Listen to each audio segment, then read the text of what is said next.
नमस्कार। आकाशवाणी के समाचार सेवा प्रभाग की प्रस्तुति न्यू इंडिया समाचार में हार्दिक स्वागत, अभिनंदन है आपका दोस्तों। मैं हूं मुनीश शर्मा और साथ में मैं हूं विनीता ठाकुर। और आज हम हाजिर हैं लेकर 1 से 15 अगस्त का अंक। दोस्तों, एक देश, एक विधान, एक प्रधान और एक निशान के दशकों पुराने संकल्प को सिद्धि तक पहुंचाने और एकता के सूत्र में बांधने के 6 वर्ष पूरे हुए हैं। जम्मू कश्मीर और लद्दाख में प्रगति और समृद्धि का नया युग आया है। भेदभाव भरे 6 दशक के सिलसिले के खात्मे की 6ठी वर्षगांठ और अनुच्छेद 370 और 35A की समाप्ति के बाद बदलाव की इस बयार के साथ विकास की मुख्य धारा में शामिल जम्मू कश्मीर और लद्दाख हमारे इस बार के अंक की आवरण कथा बने हैं। वही व्यक्तित्व की कड़ी में भारत में अंतरिक्ष कार्यक्रम के जनक माने जाने वाले डॉक्टर विक्रम साराभाई केंद्रीय मंत्रिमंडल के निर्णय, आयुष्मान भारत डिजिटल मिशन के 5 वर्ष की विकास यात्रा, देश के पहले सहकारिता विश्वविद्यालय के शिलान्यास एवं 79वें स्वतंत्रता दिवस पर विशेष सामग्री, 17वें ब्रिक्स शिखर सम्मेलन में भारत के शामिल होने के अलावा प्रधानमंत्री नरेंद्र मोदी की विदेश यात्रा सहित उनके पखवाड़े भर के कार्यक्रमों को इसमें शामिल किया गया है। साथ ही पत्रिका के इनसाइड में आजादी का अगस्त अध्याय और बैक कवर पर 14 अगस्त विभाजन विभीषिका स्मृति दिवस को समाहित किया गया है। दोस्तों, ऐसा देश है भारत जहां विकास की गूंज खेत, गांव और शहर में एक साथ सुनाई देती है। सहकारिता इस विकास का एक मौन लेकिन शक्तिशाली आधार है। किसान को उचित मूल्य की बात हो या फिर महिला और छोटे उद्यमियों को सशक्त बनाना हो, भारत में सहकारी समितियां आर्थिक, मानवीय और पर्यावरण समृद्धि के साथ साथ गरीब कल्याण के समावेशी विकास का ताना बाना बुन रही हैं। सहकारिता को और मजबूती देने की कड़ी में केंद्रीय गृह एवं सहकारिता मंत्री अमित शाह ने गुजरात के आणंद में देश के पहले सहकारी विश्वविद्यालय का शिलान्यास किया।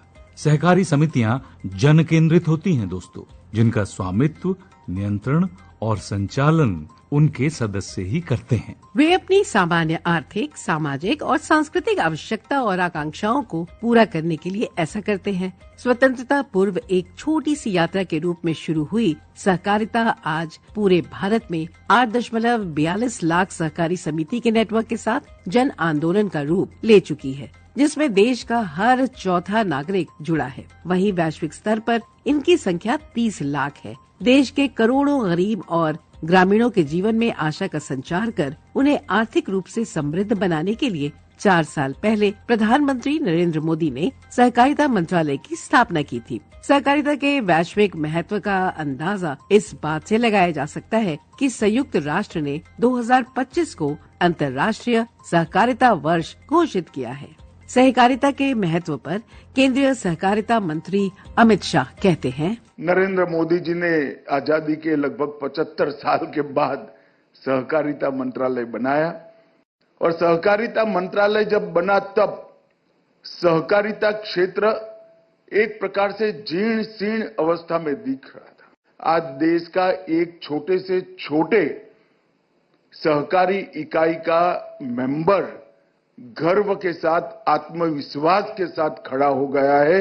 ये हमारी सबसे बड़ी सफलता है। ये 4 साल के अंदर सहकारिता क्षेत्र समानता के आधार पर, कोऑपरेटिव सेक्टर कॉरपोरेट की समानता के आधार पर हर पैमाने पर खड़ा है। और जब मैं कहता हूं कि समानता के आधार पर खड़ा है, तब प्रायोरिटी की दृष्टि से, टैक्सेशन की दृष्टि से और विकास के लिए उपलब्ध फंड की दृष्टि से, सभी दृष्टि से कोऑपरेटिव सेक्टर कॉरपोरेट के साथ समानता के आधार पर। और एक जमाने में कुछ साल पहले 2020 में ही अगर कोई देख लेता तो बहुत सारे अर्थतंत्र के जानकार लोगों ने इसको एक डाइंग सेक्टर डिक्लेयर कर दिया था। आज वही लोग मुझे मिलते हैं और मेरे अलावे जिन जिन को मिलते हैं वो कहते हैं इसका भी एक फ्यूचर है। वैश्विक महत्व वाली सहकारिता को देश में और मजबूती देने के लिए केंद्रीय गृह एवं सहकारिता मंत्री अमित शाह ने गुजरात के आणंद में देश के पहले त्रिभुवन सहकारी विश्वविद्यालय का भूमि पूजन किया। 500 करोड़ रुपए की लागत से ये 125 एकड़ में बनाया जाएगा। इस अवसर पर केंद्रीय सहकारिता मंत्री अमित शाह ने कहा कि इसके बाद से भारत में सहकारिता क्षेत्र के विकास और संवर्धन के लिए 60 नई पहल की गई हैं। सहकारिता क्षेत्र को मजबूत करने में जो कमियां रह गई थीं, ये विश्वविद्यालय उनको पूरा करने की एक महत्वपूर्ण पहल है। उन्होंने कहा कि प्रधानमंत्री मोदी के नेतृत्व में आज देश भर में सहकारिता आंदोलन बहुत तेजी से आगे बढ़ रहा है। इस यूनिवर्सिटी का शिलान्यास इसी दिशा में एक युगांतरकारी कदम है। सहकारिता के कर्मचारियों और सहकारी समिति के सदस्यों के प्रशिक्षण की अभी कोई सुचारू व्यवस्था नहीं है। लिहाजा कोऑपरेटिव में भर्ती के बाद कर्मचारी को ट्रेनिंग दी जाती है, लेकिन अब यूनिवर्सिटी बनने के बाद उसी को नौकरी मिलेगी जिन्होंने प्रशिक्षण लिया होगा। इसके बाद सहकारिता में और पारदर्शिता आएगी। देश के पहले सहकारी विश्वविद्यालय के शिलान्यास से जुड़ी सभी जानकारी पत्रिका में शामिल है। दोस्तों, भारत जैसे 140 करोड़ से ज्यादा आबादी और भौगोलिक कठिनाइयों वाले विशाल देश में स्वास्थ्य सेवाओं तक सबकी आसान पहुंच कैसे हो?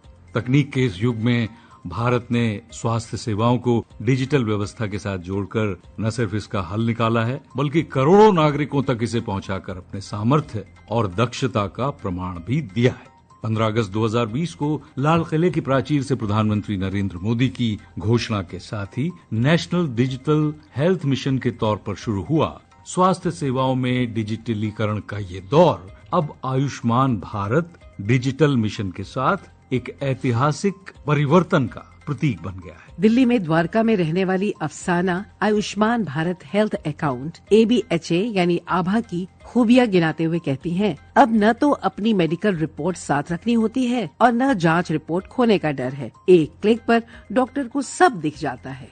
आभा का ऐसा ही कुछ अनुभव प्रिया राघव का भी है। प्रिया कहती है, इससे काफी समय बचता है, इसलिए सभी को ये कार्ड बनवाना चाहिए। जी हाँ दोस्तों, और ये कहानी सिर्फ अफसाना और प्रिया की नहीं है, बल्कि करोड़ों ऐसे लोगों की ये कहानी है जिनको आयुष्मान भारत डिजिटल मिशन यानी ABDM का लाभ मिल रहा है। इसीलिए प्रधानमंत्री नरेंद्र मोदी आयुष्मान भारत डिजिटल मिशन के महत्व के बारे में कहते हैं। साथियों, आयुष्मान भारत डिजिटल मिशन अब पूरे देश के अस्पतालों के डिजिटल हेल्थ सॉल्यूशंस को एक दूसरे से कनेक्ट करेगा। इसके तहत देशवासियों को अब एक डिजिटल हेल्थ आईडी मिलेगी। हर नागरिक का हेल्थ रिकॉर्ड डिजिटली सुरक्षित रहेगा। डिजिटल हेल्थ आईडी के माध्यम से मरीज खुद भी और डॉक्टर भी पुराने रिकॉर्ड को जरूरत पड़ने पर चेक कर सकता है। यही नहीं, इसमें डॉक्टर, नर्स, पैरामेडिक्स जैसे साथियों का भी रजिस्ट्रेशन होगा। देश के जो अस्पताल है, क्लिनिक है, लैब्स हैं, दवा की दुकानें हैं, ये सभी भी रजिस्टर होगी।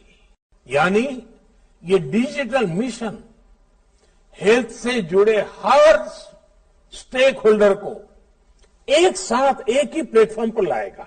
कोविड महामारी के दौरान जब पूरी दुनिया थमी हुई थी, तब डिजिटल तकनीक के महत्व को सबने बहुत करीब से जाना। कोविन ऐप जैसी सेवाओं ने भारतीय स्वास्थ्य सेवाओं में परिवर्तन के एक नए युग की शुरुआत की। सबको मुफ्त वैक्सीन अभियान के तहत भारत ने कोविन ऐप के जरिए ही दुनिया का सबसे बड़ा टीकाकरण अभियान संभव कर दिखाया। नेशनल डिजिटल हेल्थ मिशन की शुरुआत ने स्वास्थ्य सेवाओं के डिजिटलीकरण के नए युग का सूत्रपात किया। अब डिजिटल स्वास्थ्य सेवा की ये क्रांति न केवल बड़े शहरों की आधुनिक सुविधाओं को और प्रभावी बना रही है, बल्कि दूर दराज के गांवों में भी स्वास्थ्य सेवाओं की पहुंच को सरल, पारदर्शी और भरोसेमंद बना रही है। इस मिशन के माध्यम से विशिष्ट स्वास्थ्य आईडी के जरिए स्वास्थ्य सेवा प्रदाताओं और रोगियों को एकीकृत करके एक राष्ट्रव्यापी डिजिटल हेल्थ इकोसिस्टम बनाया जा रहा है। ABDM के 5 वर्ष पर एक रिपोर्ट इस पत्रिका में शामिल है। दोस्तों, आज जब विश्व व्यवस्थाओं पर चारों तरफ से दबाव है और दुनिया ने चुनौतियों से जूझ रही है, तो ऐसे समय में भारत की भूमिका और उसकी रीति नीति की झलक प्रधानमंत्री नरेंद्र मोदी के ग्लोबल साउथ के 5 अहम देशों के दौरे में दिखाई दी।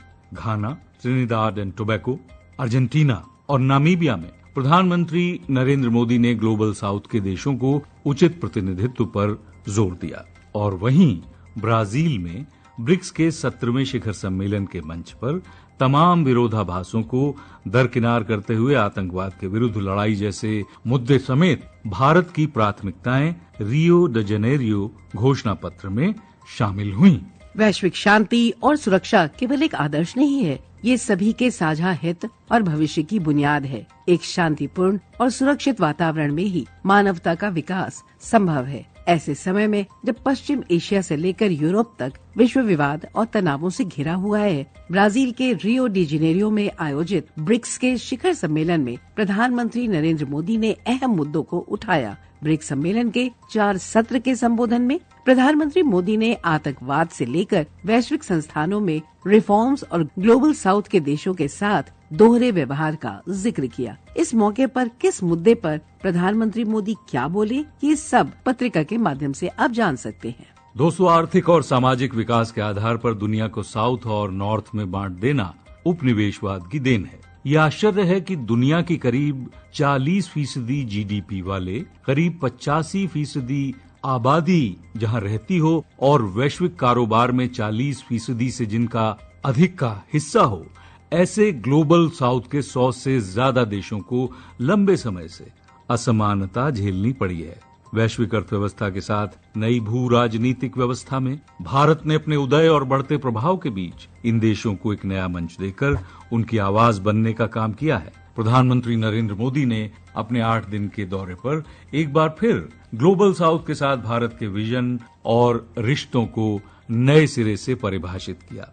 पीएम मोदी की यात्रा ऐसे समय हुई जब त्रिनिदाद 1845 में पहली बार भारतीयों के यहाँ आगमन की 180वीं वर्षगांठ मना रहा है। त्रिनिदाद एंड टोबैगो की प्रधानमंत्री कमला प्रसाद बिसेसर के निमंत्रण पर हुई इस यात्रा के दौरान देश के प्रधानमंत्रियों ने व्यापक द्विपक्षीय, क्षेत्रीय और वैश्विक मुद्दों पर चर्चा की। भारत की यूपीआई प्रणाली को अपनाने वाला त्रिनिदाद एंड टोबैगो कैरेबियन क्षेत्र का पहला देश बना। पीएम मोदी ने नामीबिया की संसद को भी संबोधित किया और अपने दौरे के तीसरे पड़ाव में प्रधानमंत्री मोदी लैटिन अमेरिकी देश अर्जेंटीना की राजधानी ब्यूनस आयर्स पहुँचे। ये 57 साल में भारत के किसी प्रधानमंत्री की पहली द्विपक्षीय अर्जेंटीना यात्रा है। वहीं ब्राजील में पीएम मोदी का स्वागत शिव तांडव स्त्रोत के साथ किया गया। प्रधानमंत्री के 5 देशों के दौरों और ग्लोबल साउथ की ताकत बनती भारत की आवाज की विस्तृत जानकारी